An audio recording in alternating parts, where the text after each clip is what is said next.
प्रश्न काय आहे पहा. -3/34, -2/17, -5/51, -4/68 या अपूर्णांकांचा चढता क्रम लावल्यास शेवटून दुसरा अपूर्णांक कोणता येईल. हे आपल्याला अपूर्णांक दिलेले आहेत आणि चढत्या क्रमाने लावले जर आपण हे अपूर्णांक तर शेवटून दुसरा अपूर्णांक कोणता येईल हे आपल्याला शोधायचं आहे. आपल्याला 4 पर्याय दिले आहेत, त्यापैकी करेक्ट पर्याय आपल्याला ओळखायचा आहे. प्रथम काय करू, आपण या संख्या लिहून घेऊ. आता जर आपण या संख्यांचं निरीक्षण केलं तर छेदामध्ये पहा, छेदामध्ये ज्या संख्या आहेत त्या काय आहेत, 17च्या पटीतील आहेत, 17च्या पाड्यामध्ये असणाऱ्या संख्या आहेत. मग काय करू, आपण याला संक्षिप्त रूप देण्यासाठी या अपूर्णांकांना प्रत्येक अपूर्णांकाला काय करू, 17ने गुणू.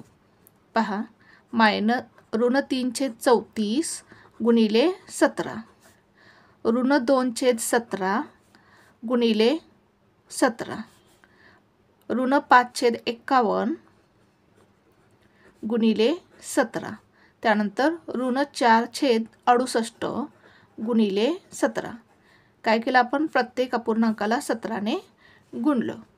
किती येईल पहा, 17×1=17, 17×2=34, म्हणजे इथे काय येईल -3/2. 17×1=17, 17×1=17, -2/1 म्हणजेच काय येईल आपलं -2 येईल. 17×1=17, 17×3=51, म्हणजे इथे किती येईल -5/3 किंवा -5/3.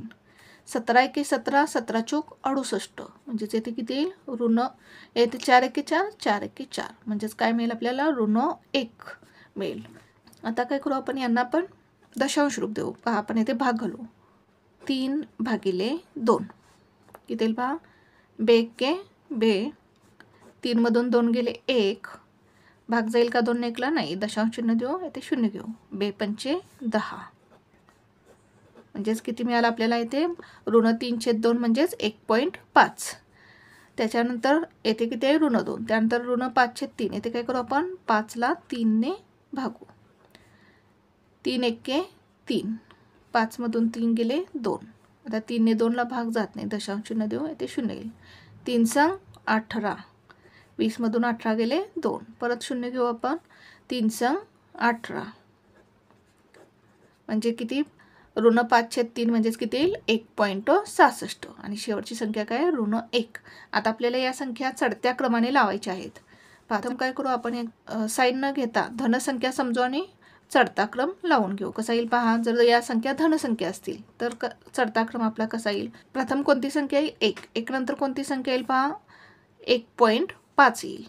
त्यानंतर कोणती संख्या येईल 1.6, आणि त्याच्यापेक्षा मोठी संख्या कोणती येईल 2. जर धनसंख्या असतील तर हा क्रम येईल चढता क्रम.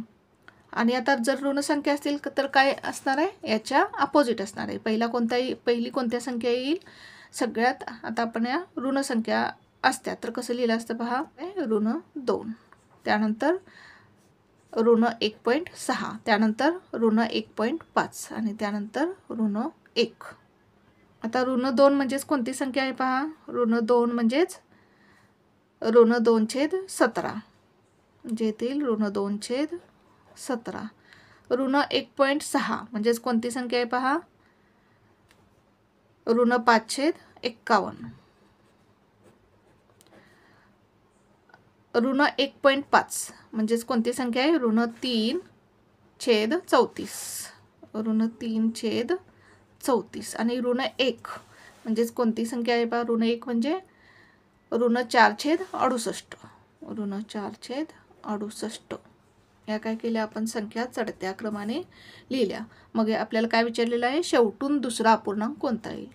हा 1 नंबरचा येईल आणि हा 2 नंबरचा येईल, म्हणजेच आपलं उत्तर काय असेल -3/34. पर्याय क्रमांक कोणता आहे पहा, -3/34, पर्याय क्रमांक 3 येईल. करेक्ट ऑप्शन कोणते येईल, पर्याय क्रमांक 3 येईल.